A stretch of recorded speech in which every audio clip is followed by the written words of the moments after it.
ભરૂચ આઈસીએઆઈનું western India regional કાઉન્સિલની ભરૂચ શાખા દ્વારા સીએ ડે, જીએસટી ડે અને ડોક્ટર્સ ડેનો ભવ્ય સમારોહ આઈસીએઆઈ ભવન ભરૂચ ખાતે આયોજિત કરવામાં આવ્યો હતો.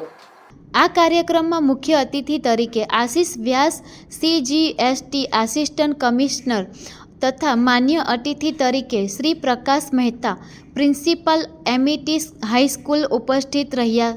શાખાના અધ્યક્ષ સીએ વિન્દ્રા વાખાડિયાએ ભાવસભર ભાષણમાં પોતાનું આલ્મા મેટર એટલે કે એમિટી સ્કૂલ પ્રત્યેની કૃતજ્ઞતા વ્યક્ત કરી અને વિવિધ વ્યવસાયના આગેવાનો સાથે સહયોગની ભાવનાને ઉજાગર કરી. સીએ ભાવેશ હરિયાણી પ્રમુખ રોટરી ક્લબ ભરૂચ દ્વારા વર્ક લાઈફ બેલેન્સ વિષય પર અસરકારક કી નોટ ભાષણ આપવામાં આવ્યું.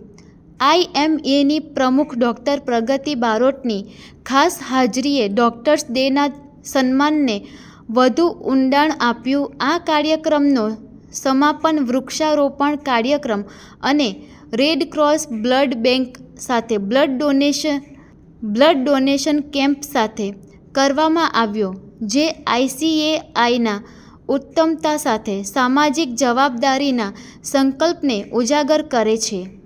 હું સીએ વૃંદા વખારિયા અને આ મારા કમિટી મેમ્બર્સ છે of Bharuch branch WIRC of ICAI. એટલે કે આઈસીએઆઈની જે વેસ્ટર્ન રિજનની ભરૂચ બ્રાન્ચ છે સીએ મેમ્બર્સની, એ અમે ચલાવીએ છીએ. આજે છે 77th ચાર્ટર્ડ અકાઉન્ટન્ટ ડે અને એના સેલિબ્રેશન માટે આજે અમારા ઓર્ગેનાઇઝેશન પર અમે શ્રી આશિષ વ્યાસ કે જે જીએસટી કમિશનરેટ છે એમને એઝ અ ચીફ ગેસ્ટ બોલાવ્યા હતા અને મિસ્ટર પ્રકાશ મહેતા કે જે એમિટી સ્કૂલના પ્રિન્સિપલ છે એમને ગેસ્ટ ઓફ ઓનર તરીકે બોલાવ્યા હતા. રોટરીના પ્રેસિડેન્ટ સીએ ભાવેશ હરિયાણીજી આજે કીનોટ સ્પીકર તરીકે આવ્યા છે અને એમણે ખૂબ જ સરસ વર્ક લાઈફ બેલેન્સ પર સ્પીચ આપી છે. ચાર્ટર્ડ અકાઉન્ટન્ટ્સ ડે આ વખતે જે સેલિબ્રેટ થઈ રહ્યો છે એની થીમ છે વિશ્વાસનીય. અમે ઇન્ટિગ્રિટી, એથિક્સ અને ટ્રાન્સપરન્સીથી ચાલીએ છીએ અને એટલે આજે અમે જે સર્વિસ આપીએ છીએ તેની જરૂરત છે આ સમાજને, બિકોઝ કે અમે સમાજ અને પબ્લિક એમની વચ્ચેના એક બ્રિજ બનીએ છીએ. નરેન્દ્ર મોદી સાહેબે પણ કહ્યું છે કે એમની સિગ્નેચર કરતાં ચાર્ટર્ડ અકાઉન્ટન્ટની સિગ્નેચર વધારે મહત્ત્વની છે.